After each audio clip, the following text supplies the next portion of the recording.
জনবল সংকট সহ নানা কারণে দেশে বিভিন্ন হাসপাতালে ব্যবহার না হওয়ায় দীর্ঘদিন পড়ে থেকে নষ্ট হচ্ছে মূল্যবান যন্ত্রপাতি। এ বিষয়ে আরও জানাতে চুয়াডাঙ্গা ও নীলফামারী থেকে যুক্ত হচ্ছেন সহকর্মীরা। শুরুতেই চুয়াডাঙ্গা থেকে আছেন সহকর্মী মানিক আকবর। মানিক, চুয়াডাঙ্গা হাসপাতালে জনবল সংকটে কী ধরনের সমস্যা হচ্ছে আর মেডিকেল যন্ত্রপাতির কী অবস্থা?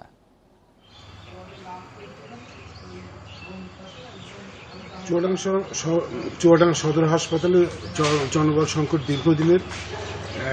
50 শয্যার এই হাসপাতালটি পরবর্তীতে 250 শয্যায় উপনীত হয় ধাপে ধাপে, কিন্তু লোকবল বাড়ানো হয়নি। 50 শয্যার লোকবল নিয়েই এখানকার হাসপাতালের কাজ চালাতে হচ্ছে, যে কারণে দুর্ভোগ পোহাতে হচ্ছে রুগীদের এবং রুগীর স্বজনদের। স্থান সংকুলন হচ্ছে না। অনেক সময় আমরা দেখেছি রুগী বারান্দায় রেখে রুগীর চিকিৎসা দেওয়া হচ্ছে। বেড না পেয়ে অনেকে এই শীতের মধ্যেও মেঝেতে থেকে চিকিৎসা নিচ্ছেন।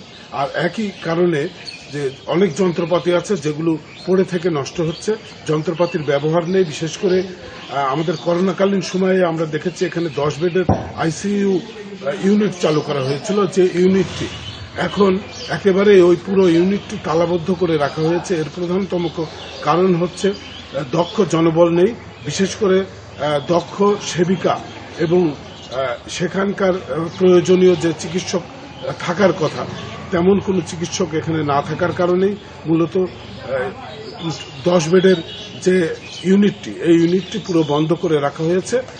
এখানে এই ইউনিটটি তালাবদ্ধ থাকে, যে কারণে তালাবদ্ধ এই ইউনিটের ভেতরে যে 10টি বেড আছে এবং আইসিইউ সাপোর্ট পাওয়ার মতো যে সুযোগ সুবিধা আছে সেগুলো একেবারেই ব্যবহার না হওয়ার কারণে নষ্ট হয়ে যাওয়ার উপক্রম হচ্ছে। যদিও কর্তৃপক্ষ বলছেন যে তারা মাঝে মধ্যে ওই কক্ষটি খুলে রাখেন এবং সেখানে যন্ত্রপাতি চালু করে আবার বন্ধ করে দেন, কিন্তু এইভাবে যন্ত্রপাতি টিকিয়ে রাখা কঠিন ব্যাপার বলে মনে করছেন এখানকার মানুষ।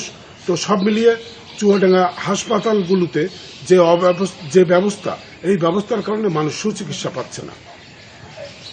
মানিক, আপনি থাকবেন আমাদের সাথে। আমরা এবার নীলফামারীর পরিস্থিতি জানবো। সেখান থেকে যুক্ত আছেন সহকর্মী আরফিনুল ইসলাম। আরফিনুল, নীলফামারীর হাসপাতালগুলোতে কি পরিমাণ জনবল সংকট রয়েছে, কর্তৃপক্ষ কি বলছে?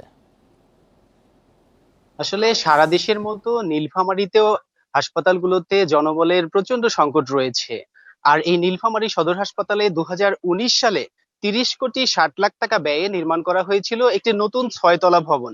নির্মাণ কাজ শেষে কর্তৃপক্ষকে হস্তান্তর করার দীর্ঘ সময় পেরিয়ে গেলেও এখনো পুরোপুরিভাবে চালু করা হয়নি হাসপাতালটি।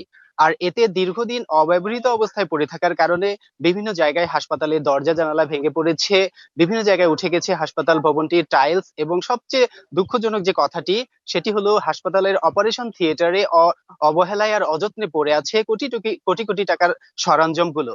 একদিকে 6 তলা একটি ভবন অব্যবহৃত অবস্থায় পড়ে আছে, অন্যদিকে পুরাতন ভবনেই রোগীগুলো এই প্রচন্ড শীতের মধ্যে মেঝেতে কষ্ট পাচ্ছে।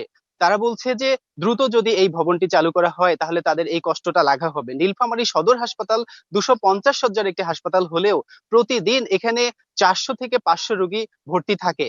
তো এখানে আমরা যখন এই বিষয়টা নিয়ে কর্তৃপক্ষের সাথে কথা বলেছিলাম, আমি জানতে চেয়েছিলাম নীলফামারী জেলা সিভিল সার্জন এবং এই সদর হাসপাতালের তত্ত্বাবধায়কের কাছে। তারা আমাকে বলেছে যে 2019 সালে যখন হাসপাতালটি হস্তান্তর করা হয় তারপরেই দেশে করোনা দেখা দেয়, এবং তখন এই নতুন ভবনটিকে করোনা ইউনিট হিসেবে চালু করা হয়েছিল, এবং পরবর্তীতে যখন করোনা চলে যায় তখন প্রচন্ড জনবল সংকট এবং প্রয়োজনীয় অর্থ বরাদ্দ না থাকার কারণে তারা এই ভবনটি চালু করতে পারেনি। এবং এখন পর্যন্ত স্বাস্থ্য বিভাগকে বারবার জানানোর পরেও লোকবলের সংকট এবং প্রয়োজনীয় অর্থ না পাওয়ার কারণে তারা এখনো এই হাসপাতালটি পরিপূর্ণভাবে, এই যে নতুন ভবনটি পরিপূর্ণভাবে চালু করতে পারেনি। তবে তারা আশ্বাস দিচ্ছে যে খুব দ্রুত এই নতুন ভবনের পুরোপুরি কার্যক্রম চালু করবেন বলে তারা আমাদেরকে নিশ্চিত করেছে, এবং নতুন ভবনের কার্যক্রম চালু করা গেলেই রোগীদেরকে আর মেঝেতে কষ্ট পেতে হবে না, এমনটাই তারা প্রত্যাশা ব্যক্ত করছেন। তো নীলফামারী সদর হাসপাতালের যে এই একটি 6 তলা ভবন দীর্ঘ সময় ধরে অব্যবহৃত অবস্থায় পড়েছিল, এই ব্যাপারটা নিয়ে এই ছিল আমার কাছে সর্বশেষ। চুয়াডাঙ্গা এবং নীলফামারী থেকে জানাচ্ছিলেন আমাদের সহকর্মীরা।